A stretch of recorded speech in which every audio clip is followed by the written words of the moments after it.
오늘 시간에는 구원의 서정, 소명이라는 제목으로 하나님 말씀 증거하도록 하겠습니다. 오늘부터 제가 새로운 설교 시리즈를 하려고 합니다. 구원의 서정에 관련된 9가지의 설교 시리즈 말씀입니다. 화면 한번 봐주시겠습니까? 구원의 서정이 무슨 뜻일까요?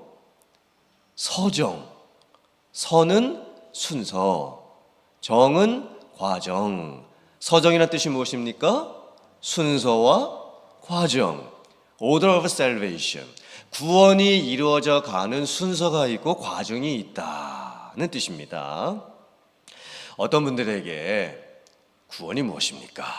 이렇게 여쭤보면 구원이요? 천국 가는 거요. 이렇게 대답하십니다. 물론 맞죠. 죽고 나서 천국 가는 게 구원입니다. 그런데 구원은 그렇게 작은 의미가 아닙니다. 죽고 나서 어디 가는 거, 이게 구원이 아닙니다. 구원은 지금 여기에서부터 이루어지는 것입니다. 앞으로도 이루어져 갈 것입니다. 넓은 의미들이 구원이라는 뜻에 담겨져 있습니다. 그래서 구원의 서정을 9가지로 정리를 했습니다. 화면 보시고 한번 읽어보겠습니다. 시작. 소명, 중생, 회심, 믿음, 칭의, 양자, 성화, 견인, 영화. 자, 제가 몇 가지 테스트를 한번 해보겠습니다. 여러분들이 구원의 서정에 대해서 잘 알고 계시는가, 모르고 계시는가. 자, 첫 번째 퀴즈는 OX 퀴즈. 자, 저기에 보면 견인이라는 단어가 나오죠. 자, 저 견인이라고 하는 단어는 자동차 견인할 때 사용하는 그 견인이랑 똑같은 단어다, 아니다.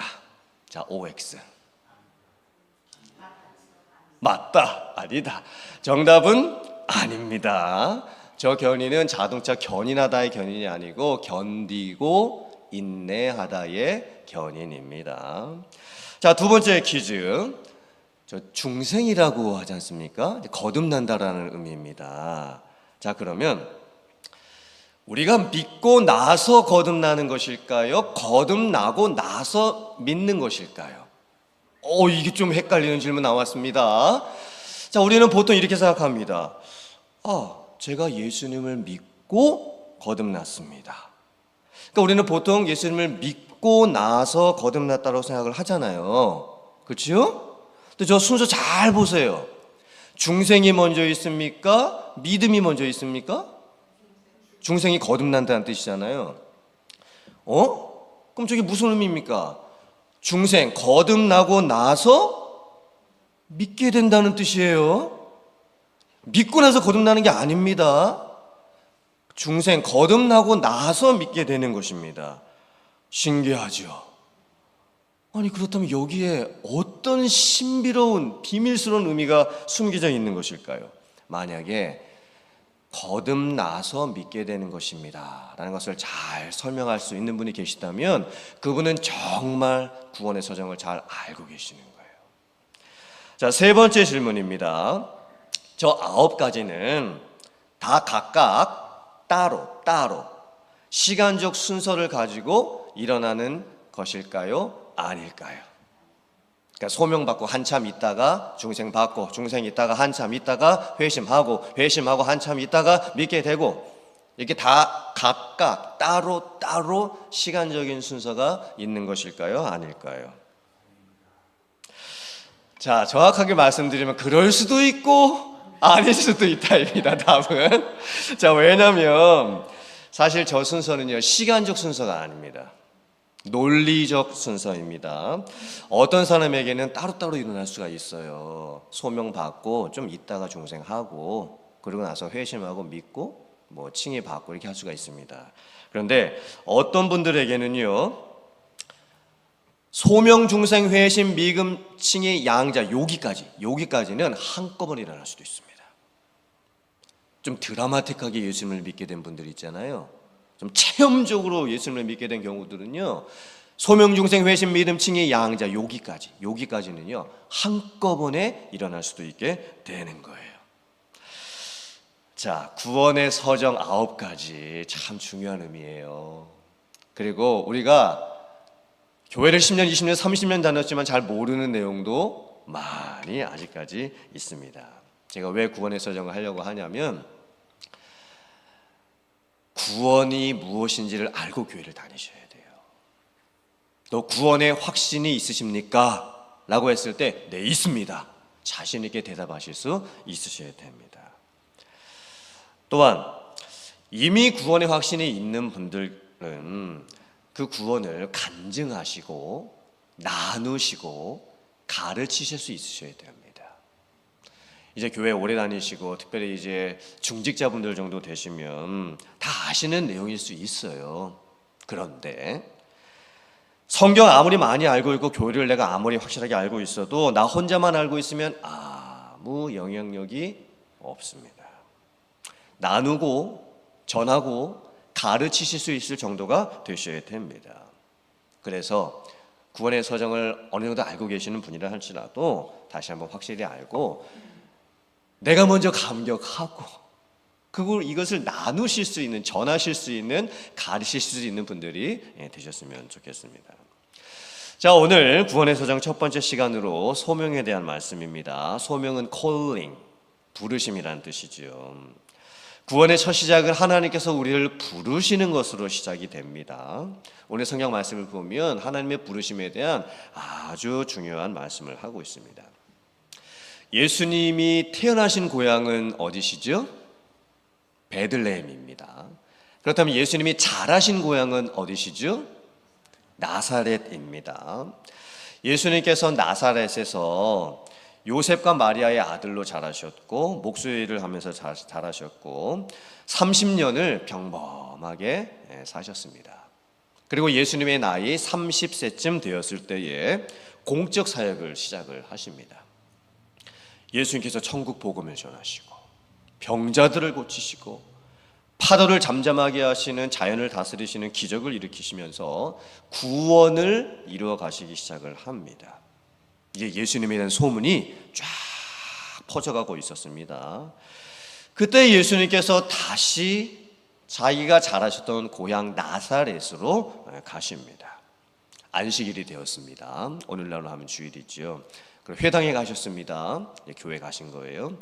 그리고 예수님께서 성경을 찾으시고 특별히 어느 말씀 한 군데를 피시고 읽으십니다.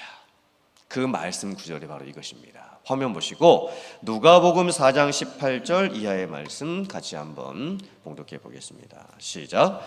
주의 성령이 내게 임하셨으니 이는 가난한 자에게 복음을 전하게 하시려고 내게 기름을 부으시고 나를 보내사 포로된 자에게 자유를, 눈먼 자에게 다시 보게 함을 전파하며 눌린 자를 자유롭게 하고 주의 은혜의 해를 전파하게 하려 하심이라 하였더라. 아멘.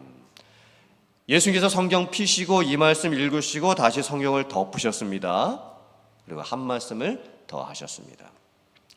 이 글이 오늘 너희에게 응하였느니라. 예수님께서 성경 많고 많은 구절 중에서 왜 이 구절을 찾아서 말씀하셨던 걸까요? 예수님이 읽으셨던 성경 말씀은요, 이사야서에서 나왔던 메시아 예언에 대한 말씀이었습니다. 장차 메시아가 오시면 그 메시아가 구원을 일으키게 될 것이다. 메시아가 오면 포로되었던 자는 자유롭게 될 것이고 눈먼 자는 보게 될 것이고 그리고 눌린 자는 자유롭게 될 것이고 또 은혜의 해가 비추는 것과 같이 될 것이다. 그리고 마지막 선언이 참 중요했습니다.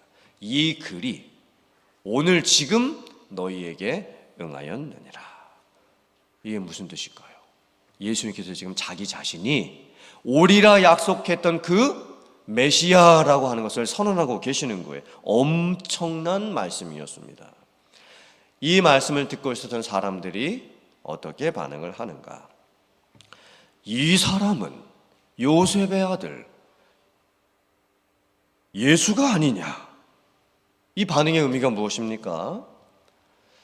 예수는 우리가 어렸을 때부터 보고 있었고 30년 동안을 우리가 예수를 보고 있었고, 예수는 우리가 잘 알고 있었던 요셉과 마리아의 아들이 아니냐, 또 목수로서 30년 동안 살았던 자가 아니냐. 어찌하여 예수가 자기가 메시아라고 이런 참담한 말을 하고 있느냐. 무슨 이렇게 말도 되지 않는 황당한 경우가 있느냐.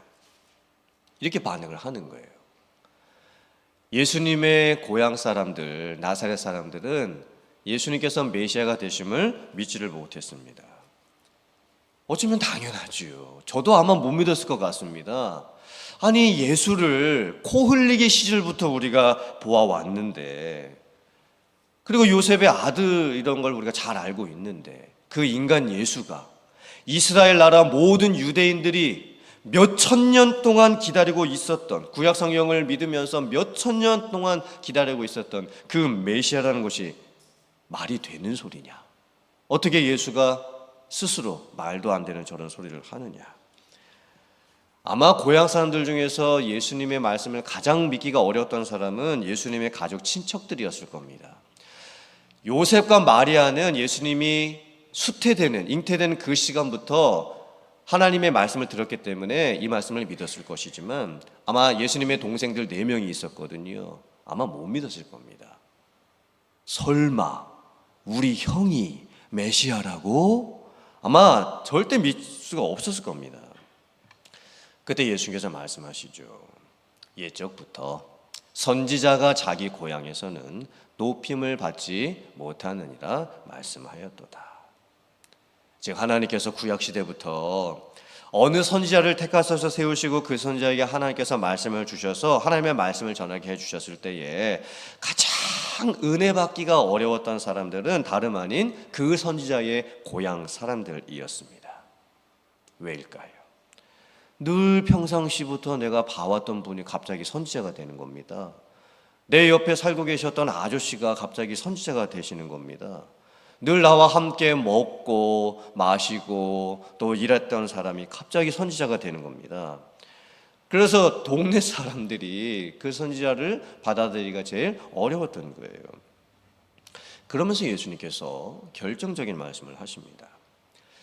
엘리야 선지자 시대에 3년 6개월 동안 가뭄이 들었고 비가 내리지 않고 있었을 때 많은 사람들이 고통을 당하고 있었다.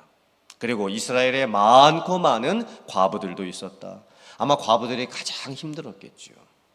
그때에 엘리야가 많은 과부들에게 다 보내심을 받지 않고 오직 단 한 사람, 사르밧에 살고 있었던 과부에게만 보내심을 받았던 것을 너희가 알고 있지 않느냐. 또한 엘리사 선지자 시대에도 이스라엘에 많은 나병 환자, 문둥병 환자가 있었지만 엘리사 선지자가 많은 문둥병 환자에게 보내심을 받은 것이 아니고 오직 단 한 사람, 수리아에 살고 있었던 나만 장군에게만 보내심을 받고 나만 장군만 고침을 받았던 것을 너희가 알고 있지 않느냐. 많고 많은 사람들이 다 부르심을 받은 것이 아니라 오직 단 한 사람만 부르심을 받았느니라. 그 사람만 구원을 받았느니라. 이렇게 말씀을 하시는 거예요. 지금 예수님께서 소명, 이 부르심에 대한 일반성과 특별성을 말씀하시는 거죠. 예수님의 말씀을 모든 사람들이 다 들었습니다. 그런데 어떤 사람들은 그 부르심을 거부합니다. 받아들이지 않습니다. 믿지를 못합니다. 일반적인 부르심으로 끝나죠. 그런데 그 중에서 한 사람이 마음이 열려지고 부르심을 받습니다. 그 부르심을 받은 사람은 많지가 않습니다. 구원을 받지요. 고침을 받습니다. 그러면 지금 예수님께서 예수님의 말씀을 듣고 있었던 사람들을 책망하고 계시는 거예요.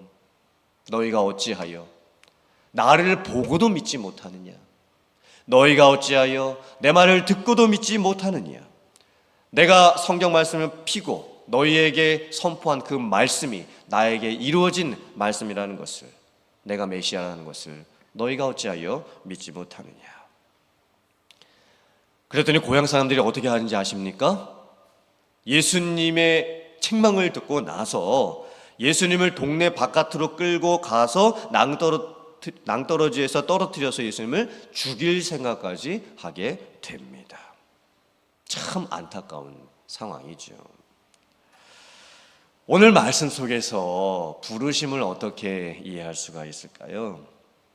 구원의 시작은 하나님의 부르심에서부터 시작이 되죠. 내가 먼저 하나님을 찾는 것이 아닙니다. 내가 먼저 하나님을 부른 것이 아닙니다. 하나님께서 나를 먼저 불러주셨습니다. 구원의 시작이, 서정이 부르심에서 시작하는 것은 구원에 있어서 하나님의 주권의 중요성을 먼저 말씀을 하는 거예요. 하나님께서 나를 불러주셨어요. 하나님께서 나를 찾아와 주셨어요. 하나님께서 나를 아셨어요. 그리고 하나님께서 나에게 복음을 들려주십니다. 그리고 마음을 열게 해주시고 예수님을 믿게 해주시는 거예요. 많고 많은 사람들이 일반적인 부르심을 받았어요. 그런데 모든 사람이 구원을 받는 게 아닙니다. 하나님의 특별한 부르심이 있는 사람들이 구원을 받게 되는 거예요. 그리고 하나님의 부르심은 다른 방법이 아니고 말씀을 통해서 이루어집니다. 예수님께서 병자도 고쳐주셨어요. 예수님께서 기적도 보여주셨어요. 그런데 예수님께서 말씀을 펴서 말씀을 읽어주십니다. 그 말씀이 너희에게 이루어진 것을 믿느냐? 이렇게 물어보십니다. 부르심은 뭐 꿈으로도 되겠지요. 뭐 계시를 받을 수도 있겠지요. 환상을 볼 수도 있겠지요. 하지만 결정적인 부르심은 말씀을 통해서 이루어지는 줄 믿습니다. 그리고 어떤 사람들은 하나님의 부르심에 응답을 하지 않지만 어떤 사람들은 부르심에 응답을 합니다. 그리고 그 부르심에 응답하는 사람들은 소수입니다. 사르밧 과부의 입장에서 한번 생각을 해보세요. 나아만 장군의 입장에서 한번 생각을 해보세요. 자기 주변에 자기와 비슷한 많은 과부들이 있었어요. 그런데 엘리야 선지자가 나에게만 보내심을 받았고 내가 그 엘리야 선지자가 전해준 말씀을 듣고 나만 부르심을 받고 구원을 받게 되는 거예요. 나아만 장군도 마찬가지였습니다. 많고 많은 나병 환자들이 있었지만 엘리사 선지자가 많은 문우병 환자들에게 다 보내심을 받은 게 아니에요. 나아만 장군 한 사람에게만 보내심을 받았고 나아만 장군은 그 부르심을 받았고 예수님을 믿고 구원을 받게 되는 겁니다. 이게 얼마나 특별한 은혜입니까? 선택적 은혜죠. 구원은 부르심인데 그 부르심은 처음에는 일반적인 부르시지만 궁극적으로는 선택적인 부르심을 통해서 구원이 이루어지게 되는 것입니다. 구원의 서정이라는 개념은 어디에 나오냐면 웨스트민스터 신앙 고백서에 나옵니다. 웨스트민스터 신앙 고백서는 켈빈주의 신학을 가진 개혁주의 신앙 고백을 담고 있는 성경을 근거한 정통 신앙 고백을 담아놓은 신앙 고백서입니다. 원래 웨스트민스터 신앙 고백서에는 구원의 서정 9가지가 정확하게 구분돼서 나오지는 않습니다. 나중에 이제 신학자들이 연구하면서 정리를 하면서 구원의 서정 9가지로 정리를 한 거죠. 웨스트민스터 신앙 고백서 제10장에 보면 이 구원의 서정에서 첫 번째 소명에 대해서 이렇게 말씀을 합니다. 화면 보시고 같이 한번 읽어보겠습니다. 시작.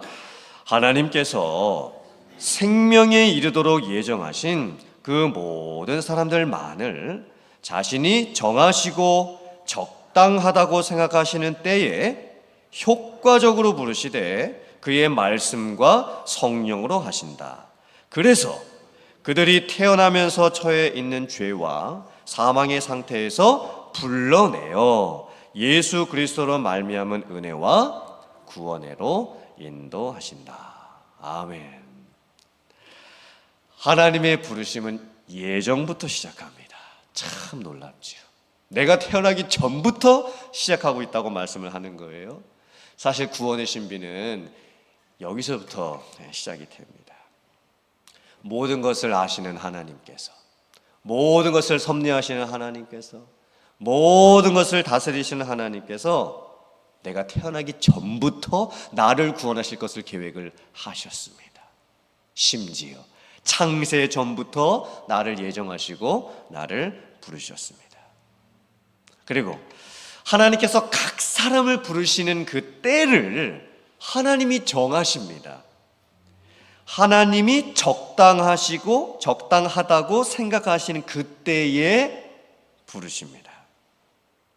하나님의 부르심의 때가 다 다르죠.